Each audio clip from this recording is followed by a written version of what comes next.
But first, we have such a fun treat. Last Thursday, Linda Johnston of Danville, Virginia, won a place in the Guinness Book of World Records by talking about herself nonstop for 4 days, 16 hours, and 22 minutes. Simply amazing. Hi, and we're guys. excited. I love these chairs. They're like the ones I have at home. Only really? mine are in cream, which is a little matchy-matchy because my walls are cream, but it works. Trust Okay, me. let's talk about that record now, if we could. People must have told you from the very beginning, Linda, that talking about yourself nonstop for that long just simply wouldn't be possible. No, but you know what people do tell me all the time is that I'm tall, and I don't think I am. Am I? Like, if you saw me walking down the street, would you be like, oh, she's tall? Well, you're a little tall. Sure. Yeah. I just think I have good posture. Well, Linda, so what was going through your mind at the moment you broke I the just record? kept thinking about my friend Camille, well, acquaintance really, who thinks her husband Trey is having an affair. So you weren't really thinking about the time And it's like, at all. hello, his name is Trey. That's a red flag right there. And second, you want to talk husbands? My Mark is getting into mixed martial arts. This past weekend, I had to go to a gymnasium and watch him fight another man at 3 in the afternoon. And I am one of those people who, like, needs my weekends, you know? Right. I understand a representative from the Guinness Book was with you the whole time you were competing to verify the fact that you were breaking the record. And we've got footage of that now. Great. You know, and they say my bad God. things happen Yeah, in of threes. course, So yeah. I was just in the emergency room all weekend. Did I ever tell you I dated an Heather. emergency room doctor who looked exactly like George Clooney? Yeah. I met him because I sprained my ankle in this advanced yoga class. I thought it was broken, but anyway, it wasn't.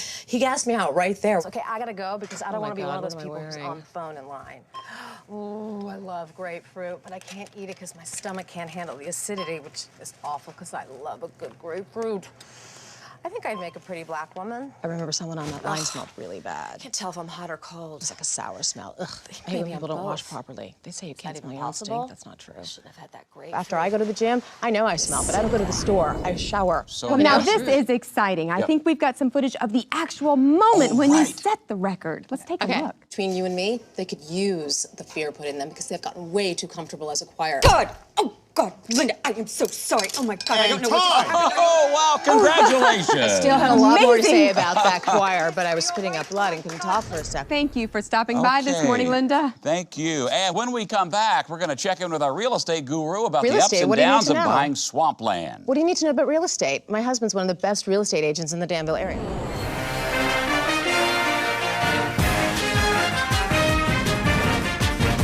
Spectators at the Breeders' Cup World Championships this weekend will see the first ever openly gay horse to run in a major stakes race. Ann Wharton takes us beyond the facts.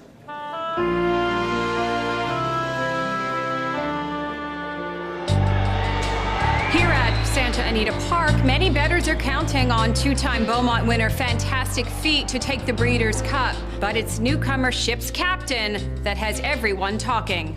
I see him at the head of the field, and I think, there's no way that horse is gay.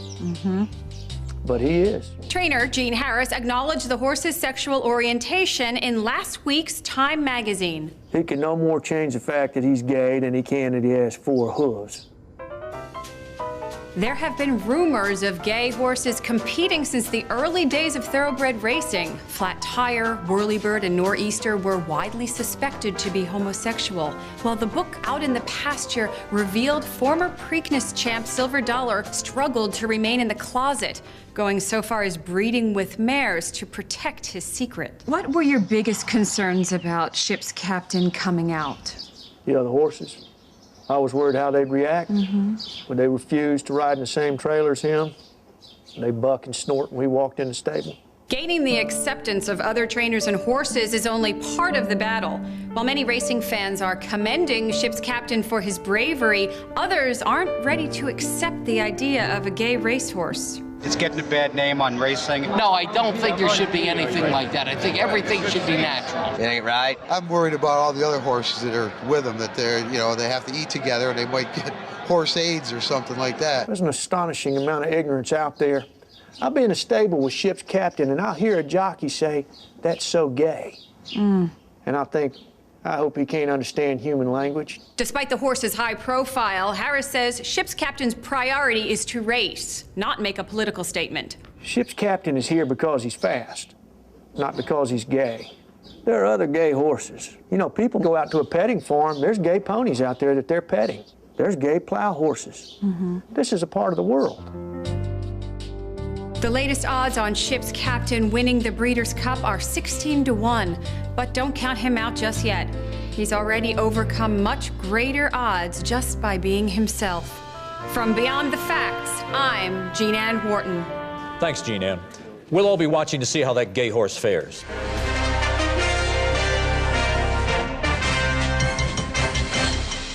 They don't make them like they used to. Well, that old adage is being proved every day in Fredericksburg, Virginia, where a doctor has devoted an entire lifetime to helping others. Brian Scott has the story.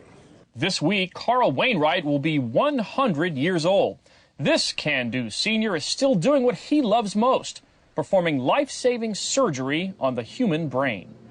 The secret to long life is doing the things that you love to do. Dr. Wainwright is head of neurosurgery at St. Christopher's Hospital in East Fredericksburg, Virginia. That's a position he's held for over 3/4 of a century and counting. Patients appreciate his expertise. Well, a short time ago, I discovered I had a brain tumor, and I was devastated. But we remembered Dr. Wainwright, and he's been performing the surgery for years, 800 to 3,000 times, he says. Dr. Wainwright earned his medical degree in 1930. Modern neurosurgical techniques had yet to be invented. I got this in France in 1941. We used to operate with. But even a career as distinguished as Dr. Wainwright's has not been without setbacks. In 1980, after treating stroke victims for nearly half a century, Dr. Wainwright suffered a stroke himself. It erased 5 years of his memory. That was the time. I don't know. But he hasn't let his personal challenges stop him from helping those in need. I'm so happy that I chose Dr. Wainwright because he really stole my bicycle. Who knows how many more years he'll serve the residents of this fortunate community. But one thing's for sure, Dr. Wainwright shows no signs of stopping. You're only as old as you feel. For the Onion News Network, I'm Brian Scott. A heartwarming tale. Next up. Next into the tank is a solution for messy little eaters.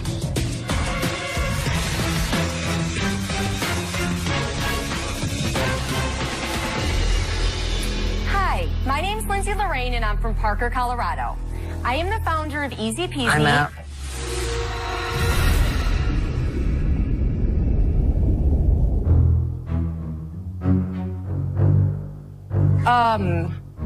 I'm out.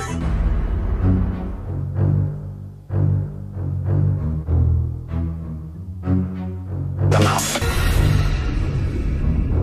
You must have fantastic sales. What are they? Okay, so yes, our sales are very strong. Tell us what they are. Unfortunately, for that reason, I'm out.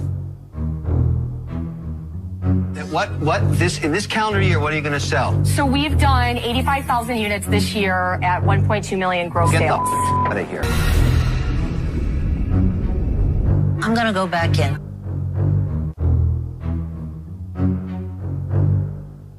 And for that reason, I'm out.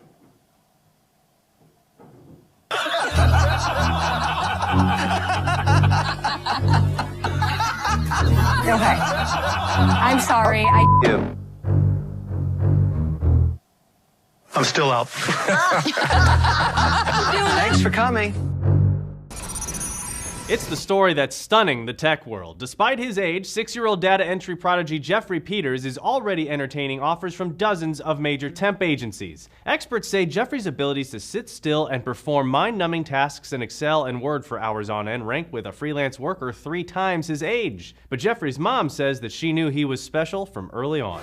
I've always thought that Jeffrey was different from the other kids. He started wearing glasses for computer strain when he was just 3.5, and he already has some pretty significant tendinitis.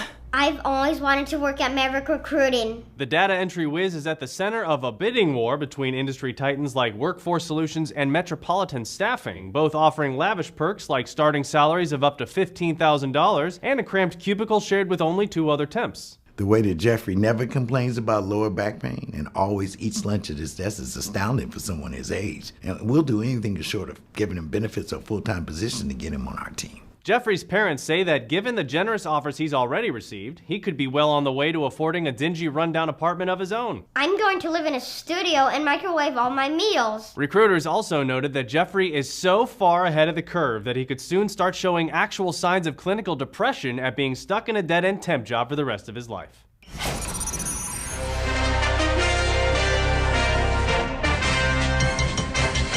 Ironman was one of the most popular trailers of last summer, but controversy is sweeping the fan community today following the announcement that Paramount Pictures is planning to adapt the beloved trailer into a feature-length motion picture. Here to discuss the details is Entertainment Weekly writer Rory Covey. Rory, good to see you again. I take it there's some mixed reaction to this news. What are they going to do? The Ironman trailer is near and dear to a lot of fans' hearts, so you can imagine how worried people are about this news. Apparently, the plan is to expand that fast montage of very short shots seen in the trailer into full-length, distinct scenes. And in between those scenes, they plan to add additional scenes that weren't in the trailer. It just doesn't seem like that would work. That's right. The fact is, it's very difficult to make the character, story, action that work in a 90-second format also work when they're stretched out to 80 or 90 minutes. Why do you think the trailer was so popular? Well, it does tell an amazing story, Michael. A cocksure billionaire industrialist and inventor is kidnapped, but turns on his captors by designing an amazing mechanized suit of armor, ultimately becoming a hero to the world. It is a breathtaking 90-second thrill ride. Surely then, Paramount realizes the tremendous financial risk of alienating the trailer's core fan base if they don't embrace the film properly. Exactly, and that's why the studio has tried to reassure the public that everything that they love about the trailer will be incorporated into the movie adaptation, right down to actual lines from the trailer. And they are bringing Robert Downey Jr. back to reprise his role as Tony Stark. Well, there would have been a real outcry if they had tried to cast someone else. Yes, but that doesn't quell everyone's fears over whether the integrity of the trailer is in danger. For instance, the red-headed woman played by Gwyneth Paltrow. Who's great. She is great, and fans love her 3/4 of a second role. I mean, what if they gave her more lines or more scenes? I mean, who knows what they'll put in there between the point where he breaks out of the lab in the suit and the point where he flies in front of those jets. What if they put in a tedious romantic subplot that was 20 or 30 minutes long? That doesn't sound good. No. Well, I guess we'll all be waiting to see how it actually turns out. Yes. Luckily for us, Paramount has announced that it plans to release the movie in theaters along with a group of 8 entirely new entertainment-packed trailers to screen before the film. So even if the movie is no good, hopefully the trip to the theater will be worth it anyway. Rory Covey, thanks for being with us today. We'll see you later on. Okay. In Seattle today, a man has bruised 23 people in a punching spree.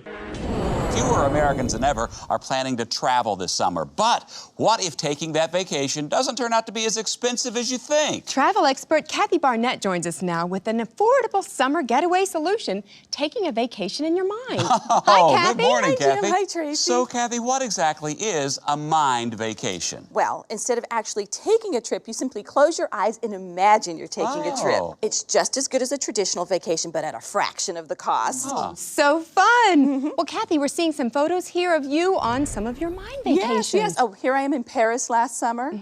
Oh, and here I'm in Hawaii, and I'm laying on the sand, and I'm reading the latest Stieg Larsson novel. Oh, clever. Kathy, what do people need to know if they want to take their own mind vacation? Well, the first thing is it's always very important to dress comfortably. If you're going to Italy, you're going to be sitting there for 8 hours imagining that plane ride, unless, of course, you imagine a good stiff tailwind. Then you can make it in about 7.5. Good tip. Now, you say it's always a good idea to set a maximum amount for your own mind vacation. Yes, it's so important. But the great thing about a mind vacation is that you can imagine you're eating a 4-star meal, even if you are just eating your usual tuna out of the can. Oh, see? Here I am at Buca di Beppo at the Universal Studios City Walk. Yum, yum. Well, Kathy, you say that if people really want to save money, that we should be looking for last-minute deals? Is that right? Totally. Last year, there was a sale at the store I was in on bulk canned stew and adult diapers. Now, that was enough for me to sit in my Barcalounger for a 6-day trip at half the usual cost. Wow. Now, our viewers at home should also know that you don't have to go on a mind vacation alone either, do you? Nope. Here's me on a trip to Vermont with my sister, Diane.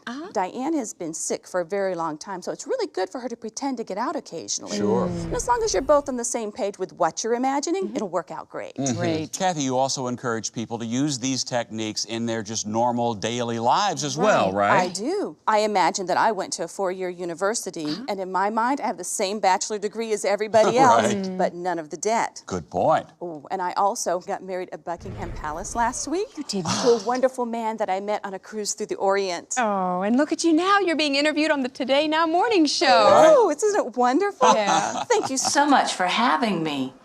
Oh, we're going to commercial now?